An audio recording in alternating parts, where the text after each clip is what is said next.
మంచిర్యాల జిల్లాలో సమగ్ర శిక్షా అభియాన్ కాంట్రాక్ట్ ఉద్యోగుల నిరవధిక నిరసనలు కొనసాగుతున్నాయి.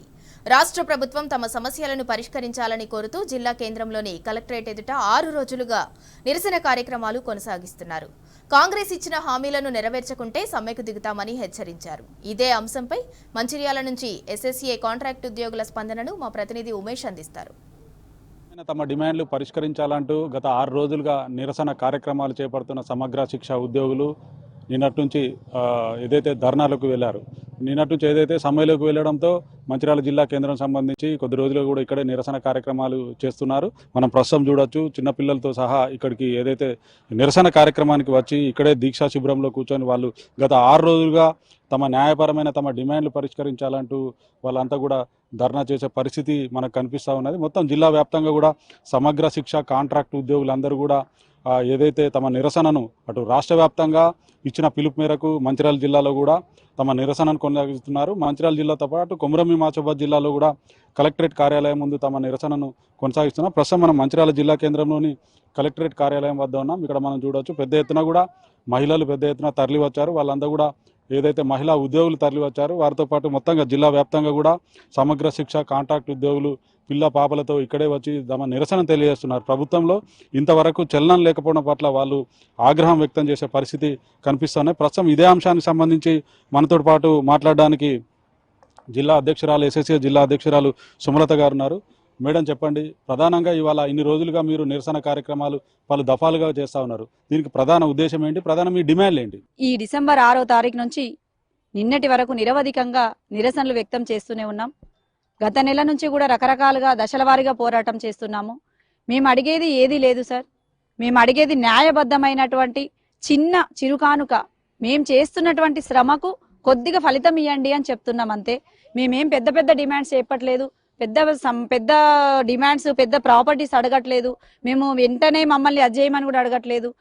మా స్ఫూర్తిని ఇచ్చేటటువంటి వయసు, మా యొక్క శ్రమ కృషి అంతా కూడాను మన సమగ్ర శిక్షకే మేము ఇవ్వడం జరిగింది. మా యొక్క సేవలన్నీ విద్యాశాఖకే ఇవ్వడం జరిగింది ఇన్ని సంవత్సరాలు. మేము ఇప్పుడు వేరే పోటీ పరీక్షలకు ఎదుర్కొని చదివేటటువంటి సమయం కూడా మా యొక్క ఉద్యోగ వృత్తిలో లేదు. కాబట్టి మేము ఇప్పుడు ఇన్ని సంవత్సరాలు మీకు సర్వీస్ ఇచ్చాము, మా వయసు అయిపోతుంది, మా కుటుంబాలు రోడ్డున పడిపోతాయి, మాకు ఒక ఫిక్స్డ్ చిన్న శాలరీ, కనీస వేతనం కూడా లేకుండా ఉన్నది, ఫిక్స్డ్ శాలరీ, లేబర్ కంటే కూడా తక్కువ జీతాలు ఉన్నటువంటి ఉద్యోగులు మన సమగ్ర శిక్షలో ఉన్నారు ఇప్పటికీ. అయినా మా కుటుంబాలను పోషించే పరిస్థితి కూడా లేదు. ఇప్పుడు పెరిగిన ధరలకు, ఇప్పుడు మారుతున్నటువంటి కాలానికి అనుగుణంగా బ్రతికేటటువంటి పరిస్థితి కూడా లేదు. కాబట్టి మేము ఏమడుగుతున్నామో, మమ్మల్ని రెగ్యులరైజ్ చేయండి. మేము గత సంవత్సరం చేసినప్పుడు ఇదే కాంగ్రెస్ ప్రభుత్వంలో ఉన్నటువంటి పిసిసి చీఫ్ మన గౌరవ ముఖ్యమంత్రి గారు వచ్చి మా సమ్మె శిబిరానికి వచ్చి మేము మీకు న్యాయం చేస్తాము, మీ సమస్యలన్నీ పరిష్కారం చేస్తాము, మా ప్రభుత్వాన్ని గెలిపించండి, మేము ఖచ్చితంగా మీ యొక్క అన్ని డిమాండ్స్ నెరవేరుస్తామని మాకు హామీ ఇచ్చారు. సచివాలయానికి పిలిచి చర్చలు కూడా జరుపుతామని చెప్పి ఇప్పటికి సంవత్సరం కావస్తున్నా ఏ రోజు మమ్మల్ని పిలవలేదు, మాకు ఎలాంటి హామీ నెరవేర్చలేదు. కాబట్టి మేము ముందుగానే న్యాయబద్ధంగా శాంతియుతంగా ఎన్నో కార్యక్రమాలు చేస్తున్నాము, పోరాటం చేస్తున్నాము. ఇందిరా పార్క్ దగ్గర ధర్నా చేశాము, అసెంబ్లీ ముట్టడి చేశాము. మేము మా యొక్క డిమాండ్స్ నెరవేర్చకపోతే తప్పనిసరి పరిస్థితుల్లో మేము సమ్మెకి వెళ్తామని కూడా ప్రభుత్వానికి ముందుగానే తెలపడం జరిగింది. అయినప్పటికీ ఇన్ని రోజులు అవుతుంది, ఈ 6 తారీఖు నుంచి నిన్నటి వరకు కూడా మేము నిరసనలు వ్యక్తం చేస్తూ వచ్చాం శాంతియుతంగా. నిన్న మా విద్యాశాఖ డైరెక్టర్ గారు మా రాష్ట్ర నాయకులను పిలిచి చర్చించడం జరిగింది. కానీ అందులో ఆ చర్చల్లో మేము పేర్కొన్నటువంటి న్యాయపరమైనటువంటి డిమాండ్స్ ఏవి కూడా అందులో మాకు హామీ ఇవ్వడం జరగలేదు. కాబట్టి కాకపోతే మాకు ఇన్ని సంవత్సరాల కాలంలో మా గౌరవ విద్యా సంచాలకులు, మా రాష్ట్ర నాయకులను, సమగ్ర శిక్ష నాయకులను పిలిచి చర్చించడం అనేది మేమందరం హర్షించదగ్గ విషయం సార్. కాకపోతే మేము కోరుకున్నటువంటి డిమాండ్స్ ఏవి కూడా అందులో ఫిల్ఫిల్ చేయకపోవడము, హామీ ఇవ్వకపోవడం అనేది మా అందరిలో కూడా అసంతృప్తిని వ్యక్తం చేస్తుంది, అసంతృప్తిని కలగజేస్తుంది. మరి మేము ఇలాగే ఉండిపోవాలా? ఈ తెలంగాణ ప్రత్యేక రాష్ట్రంలో ఎన్ని ప్రభుత్వాలు మారినా కూడా మా జీవితాలు ఇలాగే ఉండాలా? జిల్లా వ్యాప్తంగా సుమారు ఎంతమంది ఉంటారు మేడం మీరంతా కూడా సమగ్ర శిక్ష కాంట్రాక్ట్ ఉద్యోగులు మంచిర్యాల జిల్లాలో? 1100 మంది వరకు ఉంటాం సార్. ప్రధానంగా అంటే ఏం డిమాండ్ చేస్తా ఉన్నారు? ఇట్లా మీ కార్యాచరణ, ఒకవేళ ప్రభుత్వం మీ డిమాండ్లను ఒప్పుకోని పక్షంలో మీ కార్యాచరణ ఎట్లా ఉండబోతున్నది?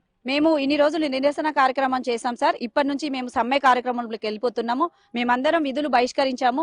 కస్తూర్బా గాంధీ బాలికా విద్యాలయాల్లో మనకు ఆడపిల్లలు చదువుతున్నారు. మేము ఇప్పటికీ ఇన్ని సంవత్సరాలు మేము విధులు నిర్వర్తిస్తున్న పిల్లలకు ఎలాంటి ఆటంకం కలగకుండా మా లైఫ్ లాంగ్ ఇప్పటి వరకు మేము ఆ సర్వీస్ అంతా కూడా వారి యొక్క బాగోగులు చూడడానికే సరిపోయింది. ఇన్ని విధాలుగా చేసినా కూడా ప్రభుత్వం మా యొక్క సమస్యలు పరిష్కరించట్లేదు. కాబట్టి ఇప్పుడు కూడా మేము పిల్లలకు ఫుడ్ సదుపాయాలన్నీ నాన్ టీచింగ్ పెట్టి చేయించాము. ఇక ముందు మాకు మా యొక్క డిమాండ్స్ కనుక నెరవేరకపోతే మేము టీచింగ్ ఆల్రెడీ ఉన్నాము సమ్మెలో, ఇప్పుడు నాన్ టీచింగ్ స్టాఫ్ ను కూడా పూర్తిగా 100% మేము సమ్మెలోకి దిగి మా యొక్క కంప్లీట్ అన్ని బంద్ చేసి మేము ప్రభుత్వానికి ఎదురుగా ఇంకా మేము ఎదుర్కోవడానికి రెడీగానే ఉన్నామనేసి తెలియజేస్తున్నాం. ఓకే, థ్యాంక్ యూ అండి. ప్రధానంగా ఒకటి చెప్పండి, మీరు ఇవాళ ఎస్ఎస్సిఏ ఉద్యోగులను ఎందుకు విద్యాశాఖలో విలీనం చేయాలని ప్రధానంగా మీరు డిమాండ్ చేస్తూ ఉన్నారు? మనకు రాష్ట్ర విద్యాశాఖలో టీఎస్ఎస్ఏ సమగ్ర శిక్ష అనేది అతి ముఖ్యమైనటువంటి కీలక పాత్ర గత 15 నుంచి 20 సంవత్సరాల క్రితం నుంచి కూడా ముఖ్య పాత్ర వహిస్తున్నది.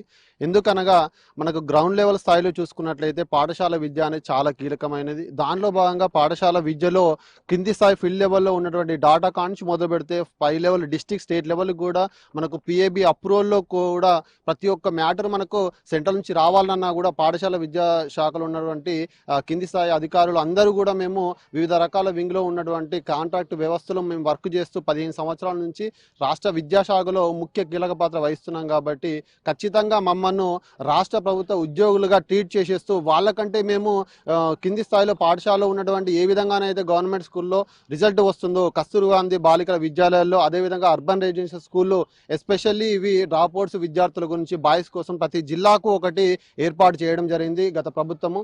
కాబట్టి కింది స్థాయిలో ఉన్నటువంటి రిజల్ట్ ఏ విధంగా ఉందో కాంపిటేటివ్ పర్పస్లో కానీ గవర్నమెంట్ స్కూల్లో ఉన్నటువంటి రిజల్ట్తో పాటు పోటీ పడుతూ జిల్లా స్థాయిలో రాష్ట్ర స్థాయిలో మంచి ఫలితాలు రాబడుతూ కేజీబీవీలు ఇప్పుడు సెంట్రల్ కూడా వెళ్ళినటువంటి సందర్భాలు చాలా ఉన్నాయి. కాబట్టి వాళ్ళకు మేము అహర్నిశలు కూడా పనిచేస్తూ మా యొక్క సొంత పిల్లల్ని కూడా వదిలిపెడుతూ 24 గంటలు కూడా మేము వాళ్ళ కోసము ఎప్పుడు ఏ ఫోన్ వచ్చినా కూడా మేము అలర్ట్ అయ్యి ఇంట్లో పిల్లలకి ఏమైనా కూడా ఏదో ఒక సిరప్ వేయండి, టాబ్లెట్ వేయండి అని చెప్పేసి మేము పూర్తి స్థాయిలో కూడా మా పిల్లలను మాత్రము ఈ స్కూల్ పిల్లలను పూర్తి స్థాయిలో మేము కాపాడుతూ కూడా మంచి విజయాలు సాధిస్తూ తల్లిదండ్రులుగా హర్షం వ్యక్తం చేసే విధంగా మేము పాఠశాలలో కీలక పాత్ర వహిస్తున్నాం. కాబట్టి ఖచ్చితంగా మమ్మల్ని విద్యాశాఖలో విలీనం చేస్తూ ప్రతి ఒక్కరు ఎస్ఎస్సీలో ఉన్నటువంటి వివిధ రకాల వింగ్లో ఉన్నటువంటి ప్రతి ఒక్కరు పూర్తి స్థాయిలో డెడికేటెడ్గా అంకిత భావంతో వాళ్ళు పనిచేస్తూ చాలా జీతాలతో మేము ఇప్పుడు చాలా శ్రమదోపిడి అనేది జరుగుతుంది.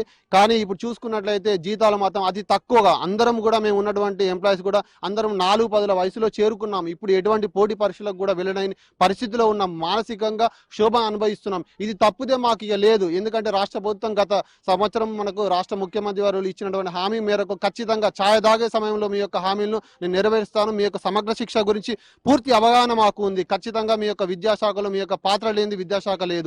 రాష్ట్ర ప్రభుత్వం చెప్పినట్టు కూడా విద్యాశాఖ వైద్యం ఏ విధంగానైతే ముఖ్యమని చెప్తుందో అదే విధంగా విద్యాశాఖలో ఇప్పుడు మంచి పేరు కూడా రావడానికి ఉన్నటువంటి మేమందరము కూడా ప్రతి ఒక్క దానిలో కూడా హెల్ప్ చేస్తూ కూడా రాష్ట్ర స్థాయిలో మంచి పేరు రావడానికి కూడా మేము రెడీగా ఉన్నాం. మేము ప్రతి పని చేయడానికి కూడా సిద్ధంగా ఉన్నాం. కానీ చూసుకున్నట్లయితే మా యొక్క వేతనాలు చాలా తక్కువ ఉన్నాయి. మేము ఒకటే డిమాండ్, ఫస్ట్ రెగ్యులరైజ్ చేయాలి. రెగ్యులరైజ్ చేసేంత వరకు కూడా మినిమం టైం స్కేల్ మాకు కావాలి, పే స్కేల్ ఇవ్వాలి. వివిధ స్థాయిలో అన్ని రంగాల్లో ప్రతి ఒక్కరు కూడా మెరిట్ ప్రాతిపాదికంగా అదేవిధంగా రోస్టర్ సిస్టంలో ప్రతి ఒక్కరు వచ్చాం. ఏదో అల్లాటప్ప పిలిపేసి మమ్మల్ని మాత్రం ఎవరు కూడా రిక్రూట్మెంట్ చేయలేదు.